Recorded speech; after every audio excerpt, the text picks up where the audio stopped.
गांधी के भारत में बलात्कार।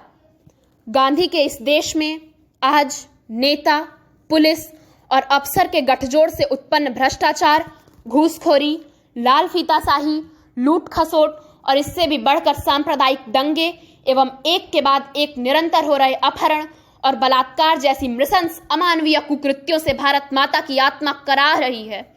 ऐसे में कोरोना महामारी के संकट काल की छत्रछाया में हम गांधी के सपनों का भारत और राम राज्य की परिकल्पना जैसे विषय पर मैं ऋचा श्री अपनी विचारों के साथ अपने इस चैनल पर आपका स्वागत करती हूं।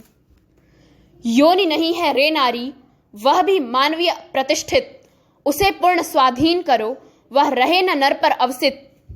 2 अक्टूबर राष्ट्रपिता महात्मा गांधी के जन्म दिवस को हम पिछले वर्षों की भांति बड़े सभाओं और कार्यक्रमों की तरह तो नहीं मना सकते, पर फिर भी उनके महान आदर्शों और विचारों की प्रासंगिकता की चर्चा और प्रचार प्रसार तो कर ही सकते हैं, क्योंकि वास्तव में यही तो उनके जन्मदिवस को मनाने का उद्देश्य भी है। भले ही भारत में बढ़ रहे राजनीतिक प्रकोप और स्वार्थ के चलते कुछ लोगों ने उनकी विचारधाराओं में खोट निकालते रहे हों, पर फिर भी विवादों से मुक्त उनकी सादगी भरी जीवन शैली मुझे बेहद प्रभावित करती रही है। एक सफेद कपड़े के टुकड़े में महान आत्मा ने स्वयं के शरीर को लपेटकर जीवन गुजार दी। क्या यह महान त्याग नहीं था? उनकी चरखा सूत काटने का यंत्र मात्र नहीं था, बल्कि क्रांति की प्रतीक थी। दुबले पतले और छोटे कदकाठी में निवास करने वाले इस महात्मा के आगे क्रूर अंग्रेजी हुकूमत का भी पसीना छूट जाता था। सहनशीलता की पराकाष्ठा के बीच लोकहित के प्रति तटस्थता की भावना ने उन्हें अंतर्राष्ट्रीय ख्याति अर्जित कराई। इस महात्मा के संघर्ष और चुंबकीय व्यक्तित्व में ऐसा आकर्षण था कि वे जिस ओर भी चल पड़ते थे, करोड़ों लोग उनका अनुसरण करने लग जाते थे। नमक सत्याग्रह आंदोलन, आमरण अनशन, भारत छोड़ो आंदोलन और स्वच्छता जैसे कार्यक्रमों ने ब्रिटिश सत्ता की नींव हिलाकर रख दी।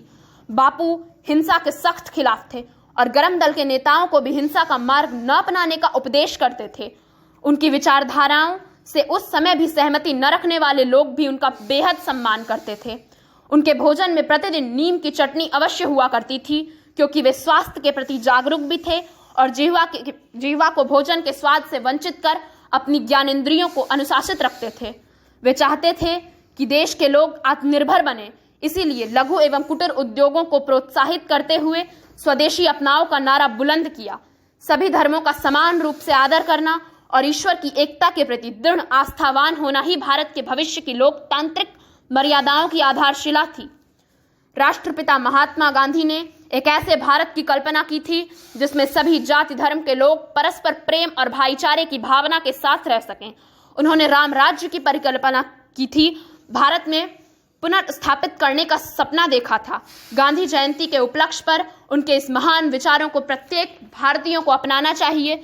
यही उनके प्रति सच्ची श्रद्धांजलि होगी। धन्यवाद। यदि आपको ये वक्तव्य अच्छे लगे हों तो कृपया चैनल को लाइक, शेयर, कमेंट और सब्सक्राइब अवश्य करें।